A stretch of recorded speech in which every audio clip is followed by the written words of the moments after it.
प्रधानमंत्री जी के मन की बात के 100वें एपिसोड पर आपका क्या विचार है?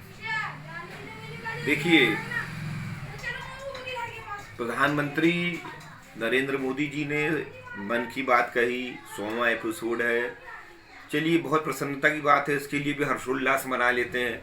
परंतु इस मन की बात के एपिसोड का लाभ क्या, किसको, कितना, कब, ये सबसे बड़ा प्रश्न चिन्ह खड़ा होता है। प्रधानमंत्री जी पिछले लगभग 9 वर्ष हो गए हैं प्रधानमंत्री बने। उन्होंने अपने ही मन की बात तो कही है। जनता की मन की बात कौन सी कही?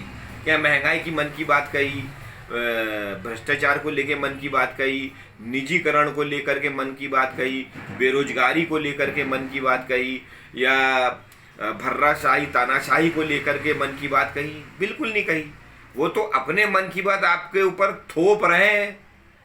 उनको आप आम जनता की परेशानियों से, आम जनता की समस्याओं से, आम जनता के नित्य की बातों से कोई लेना देना नहीं है। उनकी मन की बात है, बाकी की मन की बात जो है वो बात ही तक रहेगी। बोलना तो एक तरफा है, सुनना किसी की है नहीं। तो आप मन की बात 100 कहो, 1000वां एपिसोड कहो, वो कोई बहुत बड़ी बात नहीं है।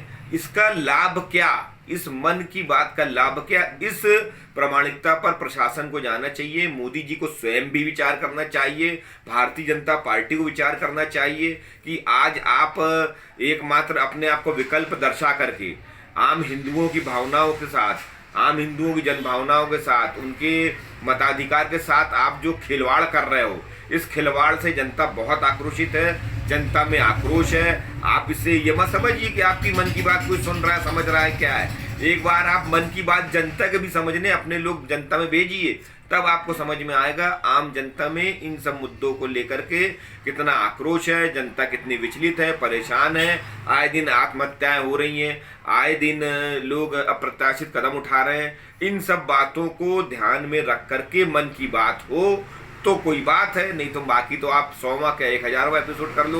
मैं नहीं यहाँ मानता कि इसको लेकर के कोई बहुत ज़्यादा समाज में इसको प्रभाव पड़ता होगा। ये जो 100वां एपिसोड प्रधानमंत्री जी का मन की बात में होगा, उसमें इस बार केंद्रीय कर्मचारियों को भी अनिवार्यता लगभग कुछ जगहों पे ऐसा सुनने में आया कि किया गया है। उसमें क्या कहते हैं आप? जी बिल्कुल, आप सही कह रहे हैं।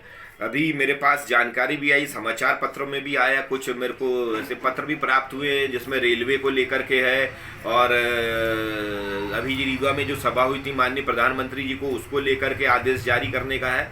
मैं ये कहना चाहता हूँ कि आप अपनी सभा में लोगों को सुनने के लिए बुला सकते हैं, बाध्य नहीं कर सकते। और विशेष करके प्रशासनिक अधिकारी वैसे ही लापरवाही करके आम जनता को परेशान करने में लगा रहता है। आम जनता के काम समय पे होते नहीं है और उसके बाद उन्हें एक बहाना मिल जाता है कि हमें फलानी जगह जाना है, ढिमकी जगह जाना है, प्रशासन की रैली में जाना है। ये जो तानाशाही आज भारतीय जनता पार्टी के द्वारा की जा रही है, भारतीय जनता पार्टी के मध्य प्रदेश और केंद्र सरकार के द्वारा की जा रही है, इससे केंद्रीय कर्मचारियों में भी रोष है, उनमें भी आक्रोश है कि वो वैसे ही काम के लोड के कारण परेशान है और उन्हें एक नई जवाबदारी इस प्रकार की दे करके, और इसको ये कह सकते देने को ना कह के लादना कह दे तो ज़्यादा अच्छा शब्द होगा। और केंद्रीय कर्मचारियों के जो उनकी नौकरी है, जो उनका अपना जो दिन भर का कार्य शैली है, वो प्रभावित होती है और आम जनता तो परेशान होती है। और इस आम जनता की परेशानी की मन की बात कोई नहीं कहता। प्रधानमंत्री जी, मैं सिर्फ ये पूछना चाहता हूँ, क्या प्रधानमंत्री ने बेरोजगारी को लेकर मन की बात कही? क्या प्रधानमंत्री ने निजीकरण को लेकर के मन की बात कही? क्या प्रधानमंत्री ने महंगाई को लेकर मन की बात कही? बिल्कुल नहीं कही। तो ये बातें कब? अब मैं ये कहना चाहता हूं कि मन की बातों में कर्मचारियों को बार बार घसीटना, कर्मचारियों को लाभ क्या दे रहे हो? आप तो धीरे धीरे सरकारी कर्मचारी खत्म करके निजीकरण कर रहे हो, और निजीकरण में भी जो बेचारे युवा उसमें बेरोजगार भर्ती होते हैं, उसमें ठेकेदार जो है उनका शोषण कर रहा है। 20,000 की पेमेंट वो 6,000, 7,000, 8,000 दे रहा है। सीधा सीधा शोषण हो रहा है युवाओं का।